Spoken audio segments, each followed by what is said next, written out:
today we're going to be looking at an interesting story. This is going to probably shock a lot of people, but it happened in my second year on Vancouver Island. Okay, so I'm a Canadian, eh? So don't talk about my accent, eh? It's a beauty.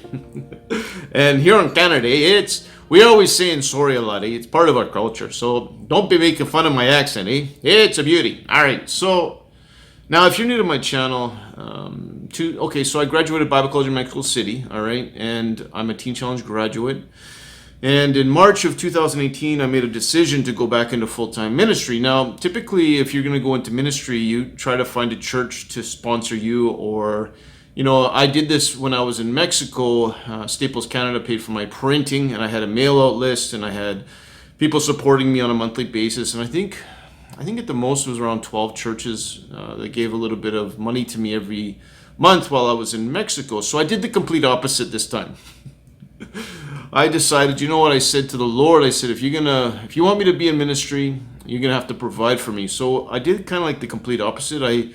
Instead of contacting anyone, I went onto the street. I gave everything I owned to charity and essentially trusted the Lord that he would take care of me and provide for me during my ministry on the street. Now, I figured it would probably be like maybe 3 or 4 days and the Lord would open up a door. Yeah, it was 2 years, 2 months and 10 days.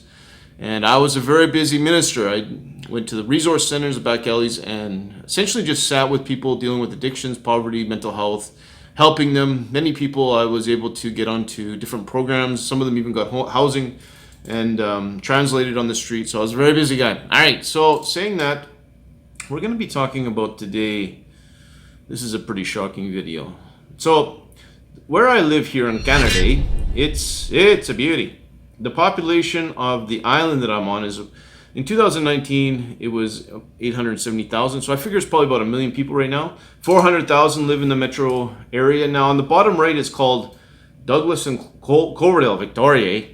Now, that's like the main hub for the street. That's essentially where I spend, I would say, 75% of my time. But all the way up into a place called Sydney and all the way down to a place called Souk, pretty much, I think, there's a possibility I might even have, I know at least pretty much every homeless person you could imagine in that whole, it's about 2-hour drive from A to B. And for 2.5 years, I just traveled around, all right? And that's my ministry. So today we're gonna be talking about a place here.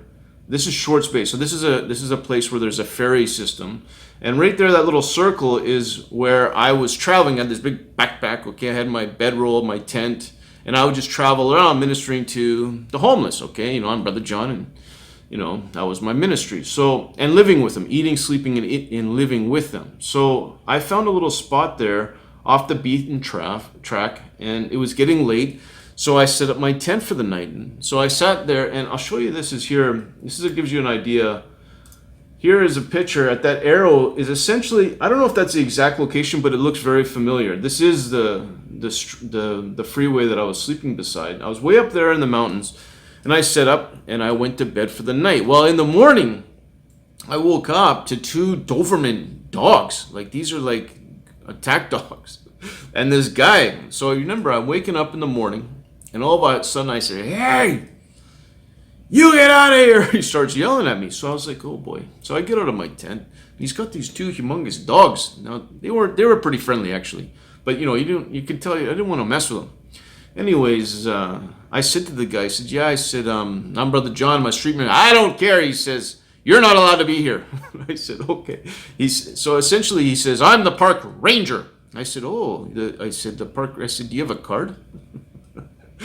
I'm not your typical person dealing with addictions or mental health. I have all my faculties. And he says, yeah. He pulls out his wallet. He gives me his card. And as he's giving me the card, I said, yeah, you'd be surprised what you can find out online. Because right away I had a suspicion that he wasn't the park ranger.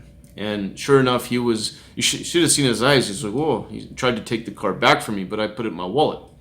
I'm going to show you the card in a second. Anyways, I said to him, I said, I'm just passing through. I'm a street minister. Yeah. He says, next time I find your stuff here, I'm chucking it off the mountain. Remember, I'm just waking up in the middle of the morning. I'm in the middle of it's like a trail. Like, I don't know. I didn't even think it was a park. It was like just beside the freeway. Anyways, I said to the guy, okay, I'll get out of here. He says, yeah, get out of here. So anyways, I packed up all my stuff. All right. Now this is where the story gets quite interesting. So I pack up all my stuff. I head for the street because I was only passing through. I wasn't planning on camping there.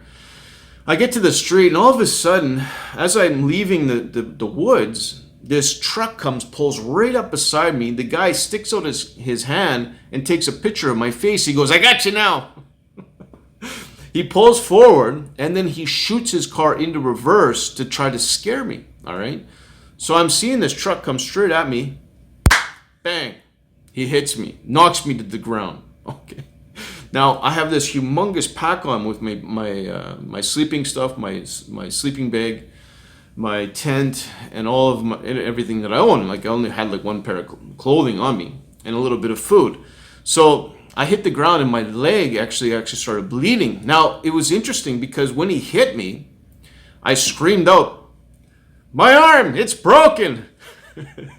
And there was another guy that was in a truck that got out and witnessed the whole accident. So he started walking towards me. The guy that hit me gets out of his truck, and he was white as a ghost. He didn't mean to hit me. He only meant to scare me. He comes running up to me and goes, "Man, I am so sorry that I hit you." Now I'm Brother John. And it was interesting. I got a hand up, and I kind of unstrapped my backpack, and you could see my leg is bleeding. And the guy was just like, he didn't know what to do. He's just, "I'm so sorry. I'm so sorry." I said, "I'm Brother John, and I'm a street minister." I said, "I'm actually a pastor on the street." You know what he said to me? He goes, "I'm a Christian." I said, "Oh, really? You're a Christian, eh?" He says, yeah. He says, "I am so sorry." He says, "Let me show you a place where you can camp." So the witness, I said to him, "Don't worry about it. Go back to your truck."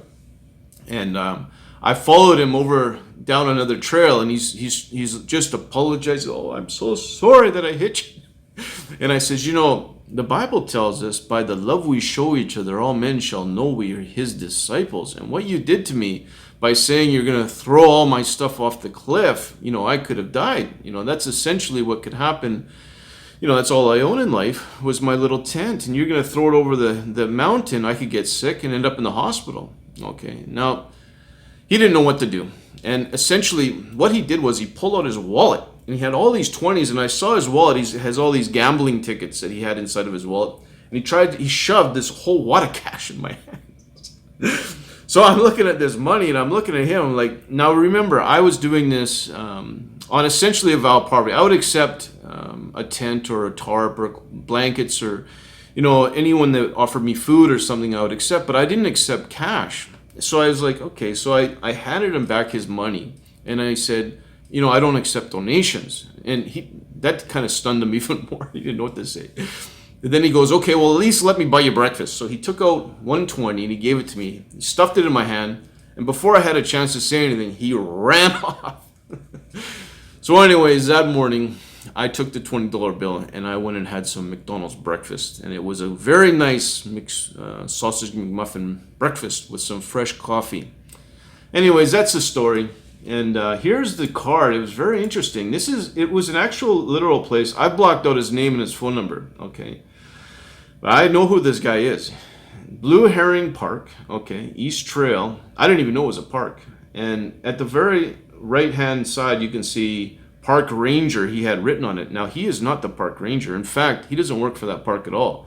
He was a volunteer that did some work on some of the trails. But he represented himself as a park ranger. So if you think about it, okay, here I am bleeding on the side of the road with a witness, with this guy's card in my wallet. I could have easily called the police or even an ambulance to get myself checked out. And that guy would have been paying through the nose. He could even be charged with assault, okay? Because he purposely tried to scare me. He didn't mean to hit me, but he scared me. He hit me, all right? So it's an interesting story. It says in the Bible that, let's do the Bible verse. This is going to be a quick video. I use this on Tuesdays, and I thought I would use it again because this is essentially the secret of life, okay? In my opinion, is that in every circumstance, we can have confidence and hope and joy in the Lord, no matter what you're going through. If you're living in poverty, okay, you're a homeless guy, Or if you're living in the lap of luxury, all right, you can do all things. So here it is here, Philippians 4:10. I rejoice in the Lord greatly, that now at length you have revived your concern for me. You were indeed concerned for me, but you have no opportunity. Verse 11. Not that I am speaking of being in need, all right, for I have learned in whatever situation I am to be content. All right, 12. I know how it is to be brought low, and I know how it to abound in every circumstance. Okay, every circumstance. I have learned the secret of facing plenty and in hunger, abundance and need.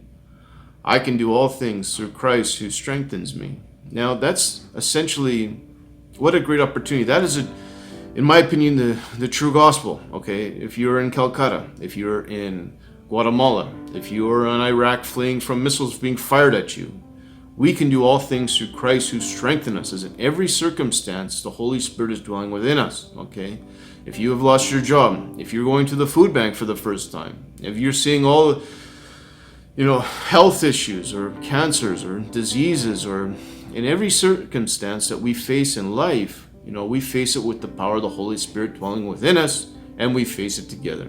I hope that little story blessed you. That interesting, that guy that